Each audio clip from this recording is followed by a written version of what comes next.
And now, still more major news. An exclusive interview with the woman who heard a Sanford vigilante gun down a teenager on February 26th. Sanford police have said George Zimmerman's claims of self-defense kept them from arresting him. And now 10 days later, he's still free. That's fueling outrage around Central Florida and the nation. Channel 9's Darlene Jones has been breaking new developments on this story from the beginning. And she talked to the people who really know what happened. She leads off our team coverage with that exclusive interview tonight. And Darlene, police only took a 2 or 3 sentence statement from this woman. How long did you talk to her? Vanessa, I spent 30 minutes with her on camera, and she told us her entire story.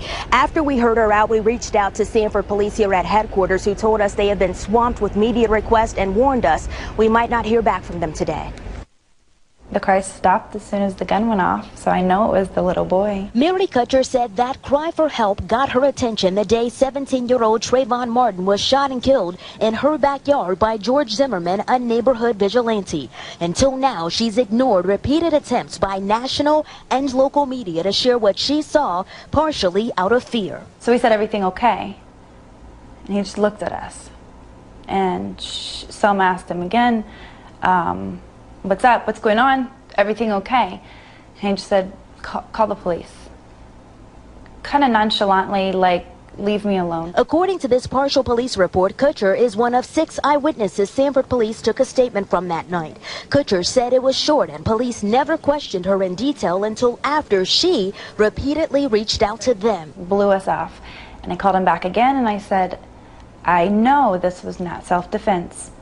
There was no punching, no hitting going on at the time, no wrestling." Kutcher believes whatever confrontation there was, it ended before they got to her backyard, and she believes Zimmerman continued to chase Martin as he tried to get home. Police said Zimmerman had a bloody nose and blood on the back of his head, and he told police he was yelling for someone to help, but no one would.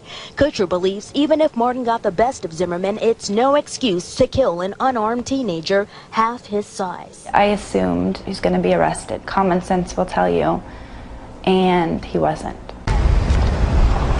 As I said, we spent an hour with her, 30 minutes of that on camera at 6. Why she decided to speak out now. Reporting live in Seminole County in Sanford, Darlene Jones, Channel 9 Eyewitness News. Now, Sanford police pointed to a state statute for not making an immediate arrest, and they sent us a copy of the law entitled Justifiable Use of Force. But our legal analyst reviewed the statute, and it says if Zimmerman was told by 911 to not confront Martin and did anyway, the statute is not on his side. The use of deadly force in this instance was unlawful, and a valid arrest could have been made. Bill Schaefer also says that ultimately an arrest could be made and likely should be made. Then the state would decide if the charges stick.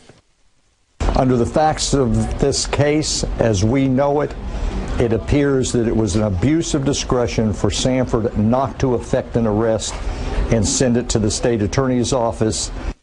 Sanford police have said there was no probable cause for an arrest of Zimmerman, but again, it is now in the hands of the state attorney's office. Today, hundreds of people rallied at a Sanford church calling for the shooter's arrest. Justice for Trayvon. Justice for Trayvon. Close to 400 people showed up alongside pastors from around the country. They want the 911 audio released or George Zimmerman's arrest within the next 2 weeks. If not, they'll move forward with plans for a march and rally at the next city commission meeting. We're still going over our interviews with those protesters, and in 30 minutes we'll show you what a city commissioner told them she wants done with the Sanford police chief. You can depend on Eyewitness News and Channel 9's Darlene Jones to get to the bottom of what really happened in this vigilante shooting. And if you have information for Darlene, you can tweet her. Her Twitter name is @Darlene Jones, all one word.